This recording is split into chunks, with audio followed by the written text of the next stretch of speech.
सियावर रामचंद्र की जय. वसूच्या 100 कन्यांसाठी घृताची अप्सरेपासून झालेल्या आणि त्या 100 कन्यांच्या मोहात वायुदेव पडल्यामुळे, या वायुदेवांच्या शापामुळे कुब्जा झालेल्या या कन्यांना आता एक योग्य वर निवडायचा आहे, असा वर निवडायचा आहे की जो आपल्या पुण्य प्रभावाने या कन्यांना ठीक करू शकेल. कोण आहे असा वर? मग काय, राजाच तो, धर्मात्मा राजा. करारे हकारे पिटारे डांगोरा, नगरात कोणी असा वर आहे का याचा शोध करा, या स्वरूपाच्या डांगोरे दौंड्या पिटवल्या गेल्या आणि 4 दिशांना माणसं गेली.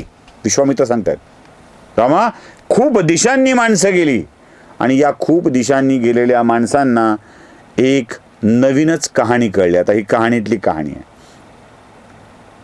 चुली नावाचे एक महान तपस्वी जंगलाच्या मध्ये आपली तपश्चर्या करत होते. जगाशी संबंध नाही, आपापली साधना करावी, ईश्वराच्या सानिध्यात राहावं, यात ते वावरणारे चुली. या चुलींच्या सेवा साधना कार्यामध्ये मदत म्हणून काम करण्यासाठी एक गंधर्व कुमारी आलेली होती. या गंधर्व कुमारीचं नाव सोमदा. ही सोमदा गंधर्व कुमारी असूनही भूतलावर येऊन स्वर्गातली आपली कामं सोडून ती या चुली नावाच्या महान तपस्वी ऋषीची सेवा करत होती. अगदी त्यांच्या आश्रमातली पडेल ती कामं करावी. आता ही जी सोमदा आहे ना, ती उर्मिलेची मुलगी, म्हणजे गंधर्व लोकातली अप्सरा त्याची उर्मिला, या उर्मिलेची मुलगी. अनेक वर्ष या सोमदाने चुली नावाच्या महर्षीची सेवा केली होती रामा, अनेक वर्ष. आणि हे महान तपस्वी तिच्या सेवेने प्रचंड खुश झाले होते. ते म्हणाले मुनिवर की माग सोमदा, तुला काय हवंय ते माग. तेव्हा सोमदेनी एक वर मुनींच्याकडं मागितला. ते म्हणाले, महर्षी, मी गंधर्व कन्या आहे, गंधर्व कुमारी आहे. विवाह करून शरीर संबंध करून पुत्रनिर्मिती माझ्याच्याने शक्य नाही. तुम्ही महान तपस्वी ऋषी आहात, तुम्हालाही ते शक्य नाही. मला मात्र पुत्र हवाय तुमच्यासारखा तेजस्वी तपस्वीरत असलेला. ते म्हणाले, मग माझी विनंती एवढीच आहे, मला तर पुत्र हवाय. विवाह आणि बाकी सगळ्या गोष्टींची इच्छा नाही आहे, काय कराल?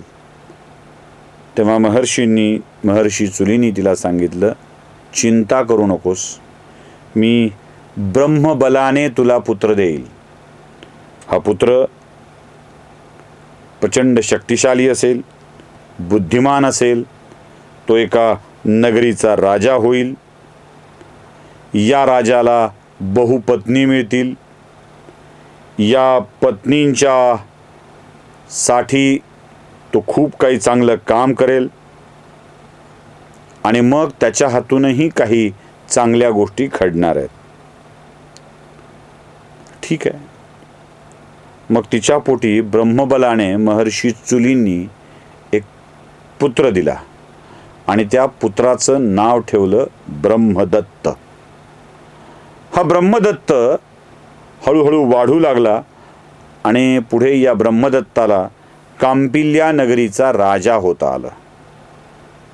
आता हा ब्रह्मदत्त उपवर झालेला होता.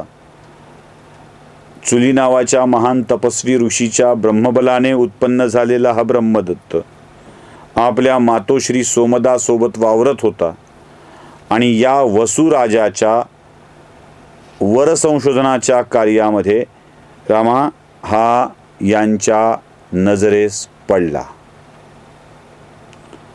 मग ब्रह्मदत्ताच्या समोर 100 मुलींचा प्रस्ताव ठेवण्यात आला एकदाच विवाह करण्याचा. पण 100च्या 100 वायुदेवतेच्या शापामुळे कुब्जा झालेल्या. आता काय करायचं हा प्रश्न होता ना. आता काय करायचं? पण माता सोमदानी जे सांगून ठेवलं होतं ते ब्रह्मदत्ताच्या लक्षात होतं.